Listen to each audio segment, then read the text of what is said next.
brought to you almost live from the Dude in the Basement Studios. Why? Because that's where the good stuff is. It's Sips, Suds, and Smokes with your smoking host, the good old boys.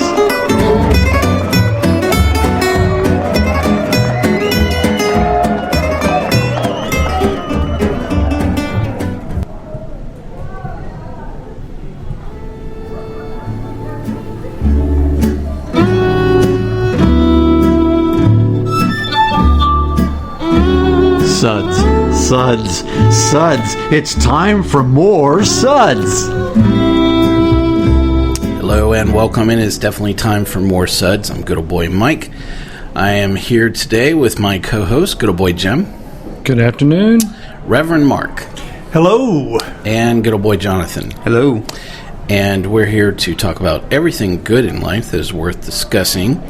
Our Sud segments are all about beer, and more beer. Today's beers that we're going to talk about are part of our show and tell series.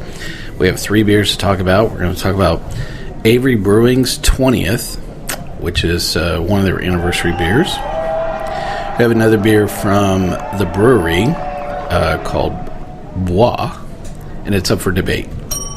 But whether we've said that correct or wrong. The last beer we have to talk about is going to be Sun King's Popcorn Pilsner is the other beer that we have to talk about from Indiana. So those are the 3 beers we have to go over.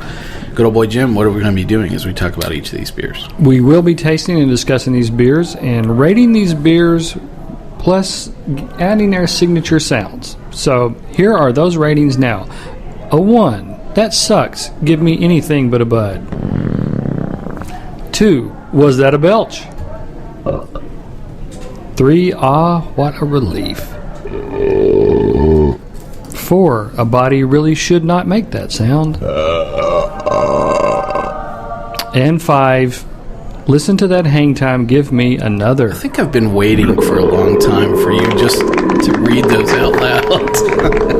So I think I'm going to capture that as a sound bite, and I'm just going to play it back on all of our future segments. So, that way it'll remind me that I had you read those straight up. So that was fun. Wow, 3 very different beers that we have to chat about here. How about it, gentlemen? Ready to go? Yeah. Yeah. This spans the whole gamut of the palette, doesn't it? Yeah. So this is great for our show and tell series.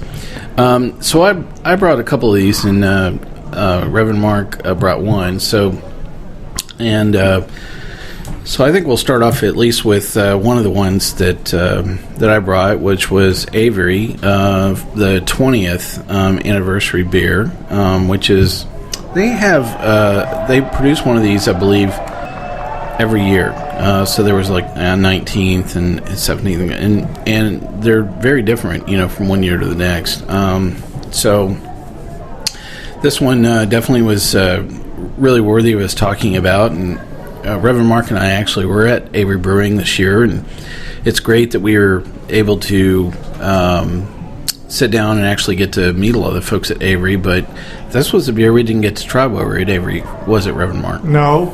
I think we tried about, 37 beers, yeah. They just kept bringing them. Which was great, but this was not one of them that we had while we were there. So, and it's nice that they still can produce, something quite innovative that we did not taste that day.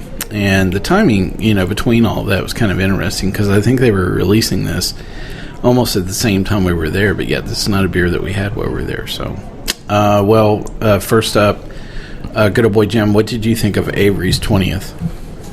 Well, I will start off by giving it in the entire Suds rating category of 4. Wow, how about that? Off the bat, why is she really going to make I was reading what they said, if you will. You can always look at the commercial description, and they described it as massively hopped, and this is what Avery said, but I'm not sure for all of that, it wasn't overpowering to me in terms of a hop. It wasn't the kind of thing that the more I drank of it, the more numb things got in my mouth. It was like I could keep drinking it and enjoying it. And what did you say walking up? You said we're going to have more floral sticky stuff. Is that what you said? Yes, pretty much. Yeah. So, and I'm really not anti-hop, but this was good. I will say it really had, for an IPA, to me, it had absolutely no nose. It just, you could smell it all day, and it wasn't going to come at you. So it was really all in the tasting.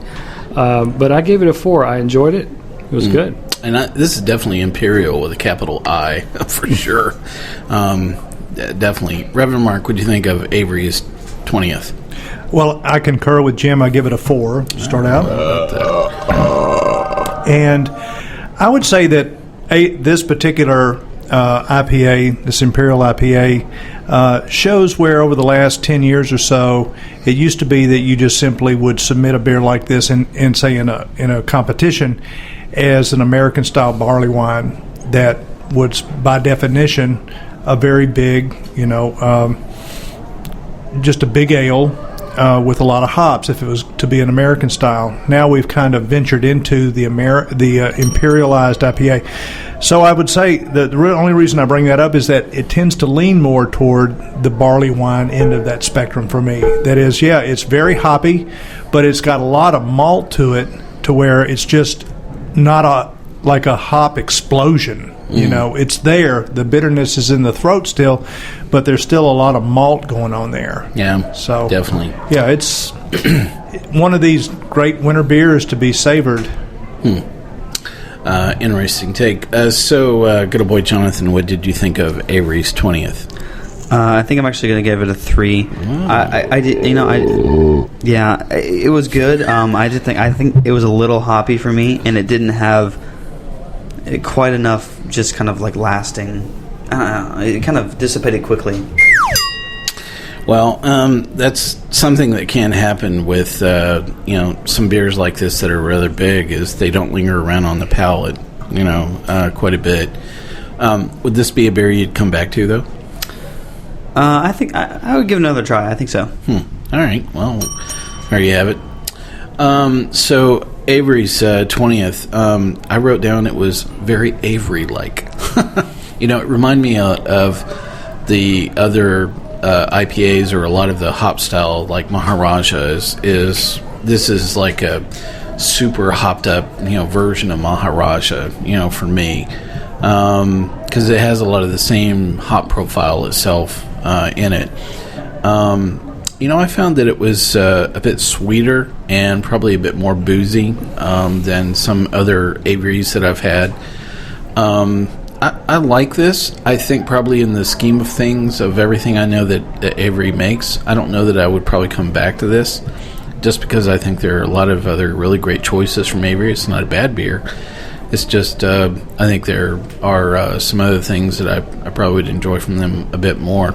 With that said, my Suds rating for Avery's 20th is a 4. The body should really not make that sound. Well, we're out of the chute and talked about one really great beer. And we had a grand debate about the name of the next beer. So this is from the Bruery out of Anaheim, California. And we have 4 good old boys sitting here at the table. And we came up with like 6 different pronunciations for Bois. Or Bois. Or Bois. Or what were some of our other choices? I'm sticking with Bois. Bois. After Blanche Dubois. You would not say Blanche Dubois? I'm sure we'll hear from some of our listeners that'll go, you redneck geeks, again, have butchered the French language. So this is a anniversary ale, once again, from them. And this is something that they produce normally, but they made an anniversary version, which is an English-style old ale tradition. And this particular one is an anniversary from 2013 that we're tasting today. And it's probably the only one that has that particular distinction of being called Bois. So, good old boy Jim, what do you think of Bois from the Bruery? Now this is getting more into my wheelhouse. To me, It's a 4, almost a 5. If you can do that. Sort of a combination. You can't. Here at the School of Sip, Suds, and Smokes, we have no Jim Halvesies. I'm still claiming it. 4, almost a 5.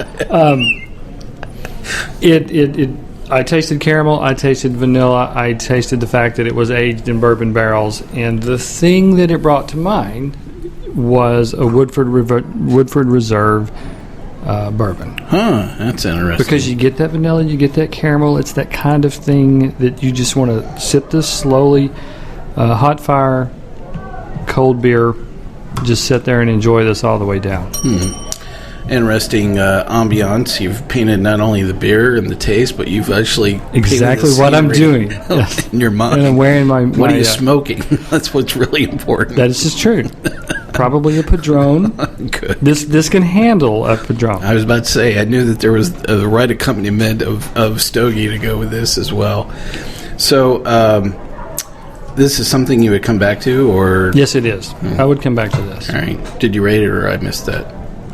Well, you didn't like my rating, so I'm going to go ahead and give it. Oh, that's right. You said a 4, maybe. You know what? 5. I'll just go with a 5. No. I'm just staying. I'm going up. I'm going up to 5. I would. I don't know if there is such a thing. I'll leave this up to the good Reverend on whether you would call this not so much a dessert beer, but this is the thing you would have afterward. That's true. After the meal, this is with the cigar. This is the end of the really good evening. Totally. This is not the aperitif to open up the evening with. So think port. Yes. Yeah. That's Exactly. A good way to describe it. Reverend Mark, what do you think of Bois from the Bruery?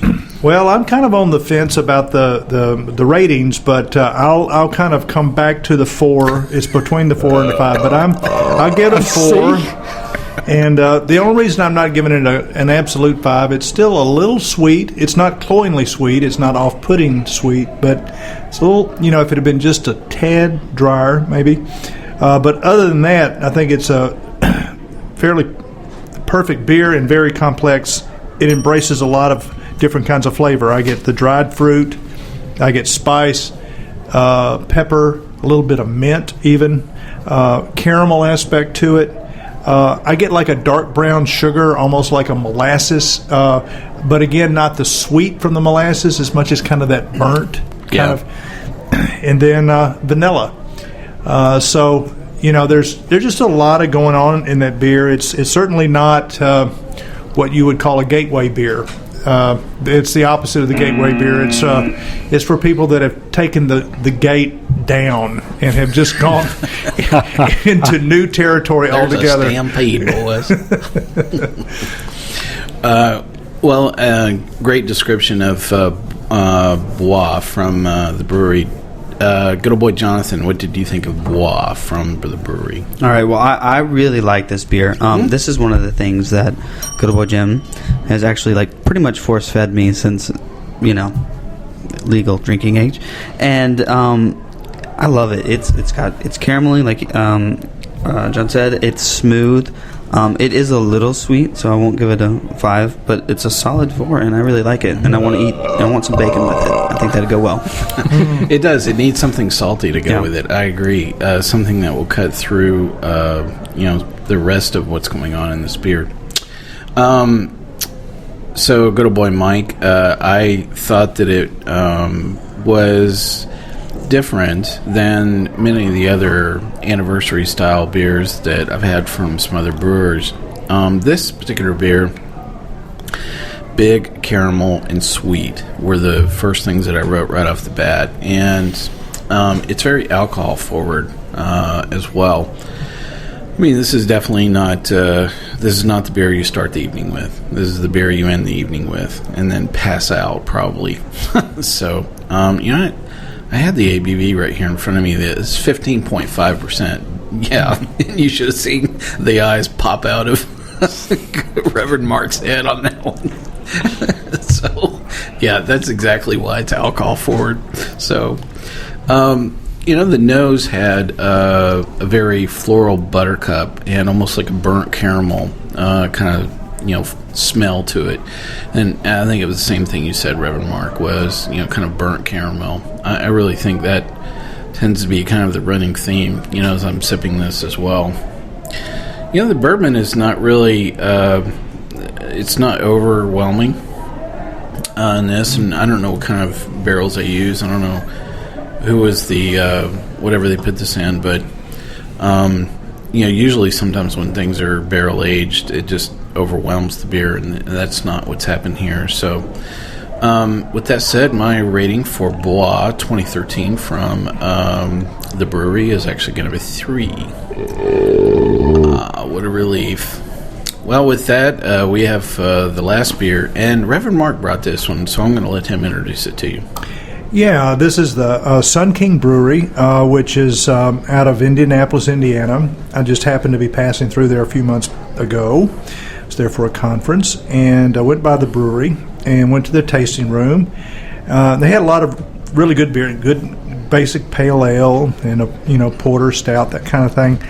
But it was still very hot weather, and they were really promoting this popcorn Pilsner, which is, you might describe it as a Prohibition Pilsner, in that, when we had Prohibition, and barley wasn't as available. A lot of people were brewing beer with adjuncts, and especially with corn, and so this is sort of Sun King's a salute to that era, and also an embrace of its own sort of local product, because there's a lot of corn in Indiana.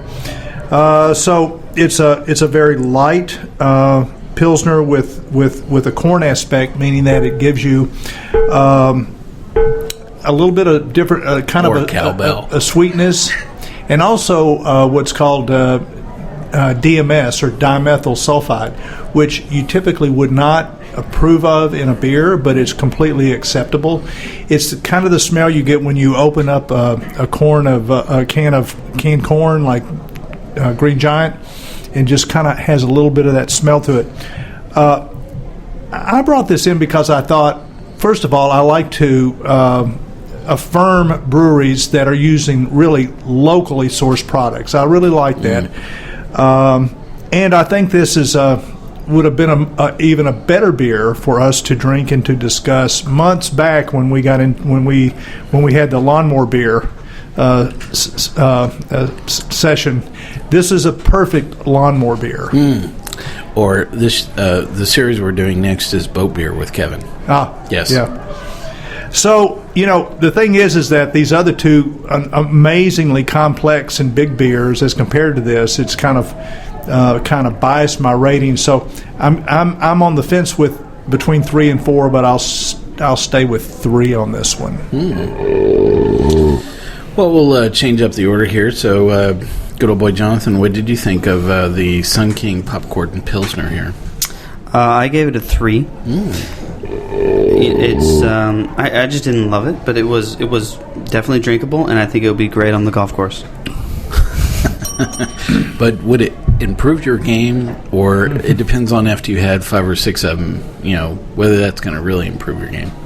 With my golf game, that's the only way it's going to improve. Pilsner's all about hydration, so. By the way, the ABV on this is 5.5%, and Sun King is based out of Indiana, and it's fairly local. I mean, that was definitely the word you used. I mean, this is highly local.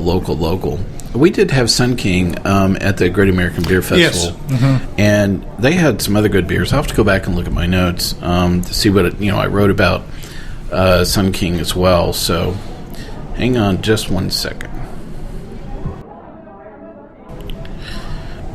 Well, I think that's what's interesting about Sun King is that it does have such a localized distribution like that, and they're making a lot of really great beer. So, I think that, like you said, the fact that they're sourcing locally, but they're also distributing locally as well, so I found that kind of interesting.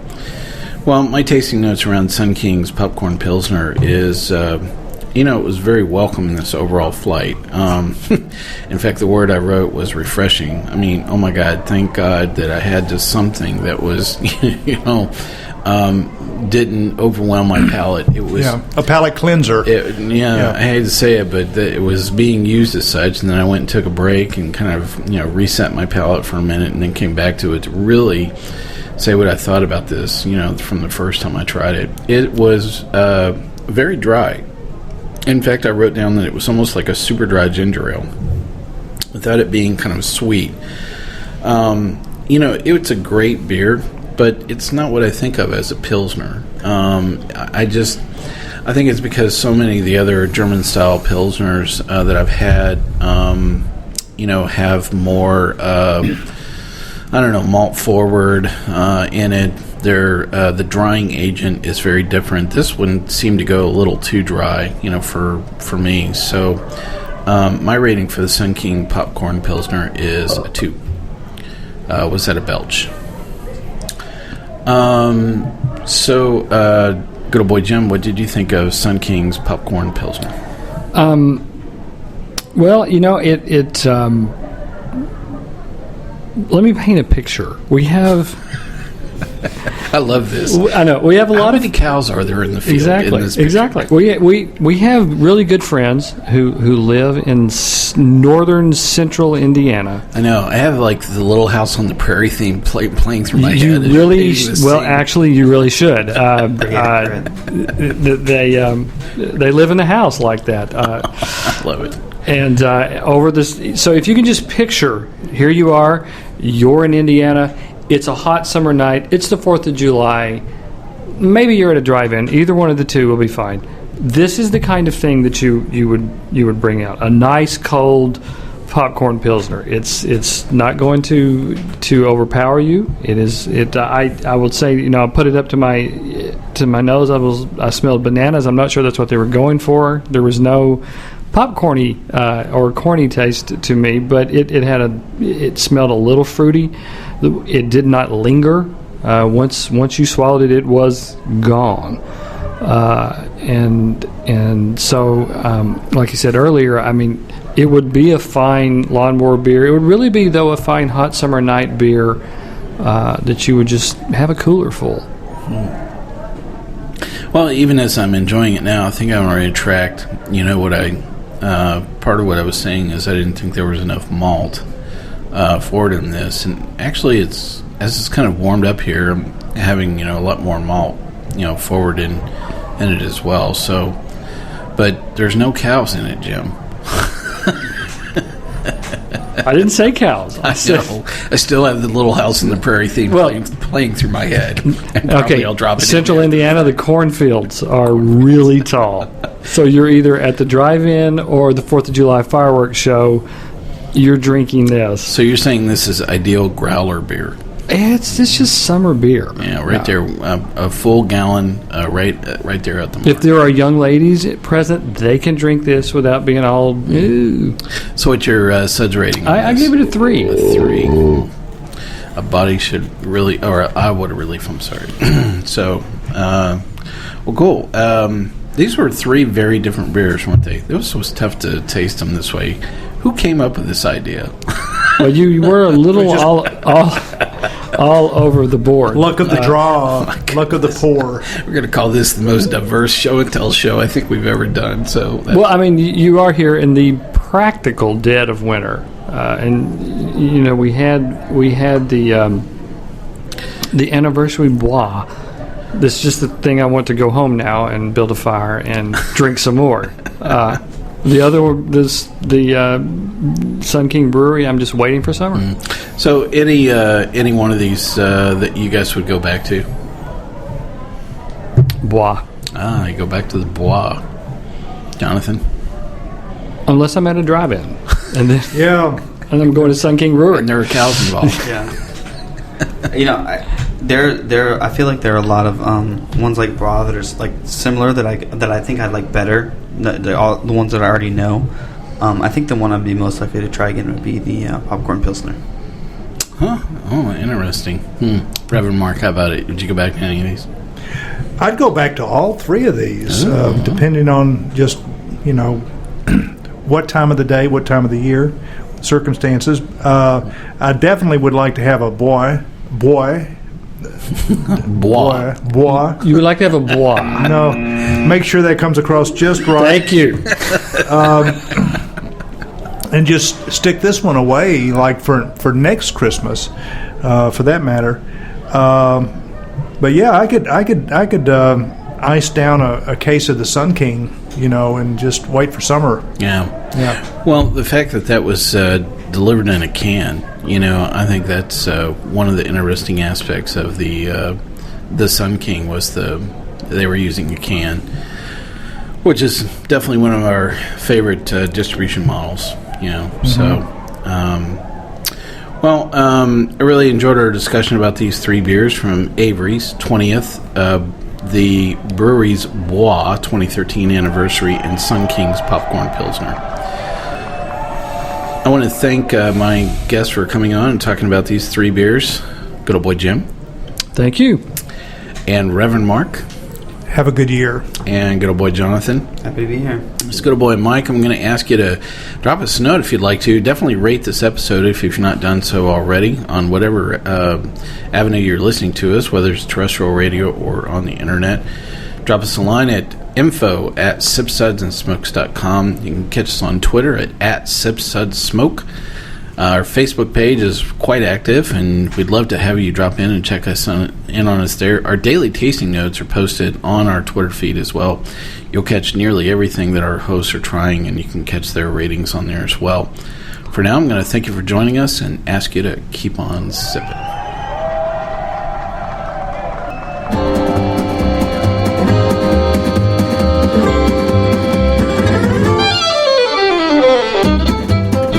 This has been a One Tan Hand production of Sip, Suds, and Smokes, a program devoted to the appreciation of some of the finer slices of life. From the Dude in the Basement Studios, your hosts, the Good Old Boys, will see you all next time.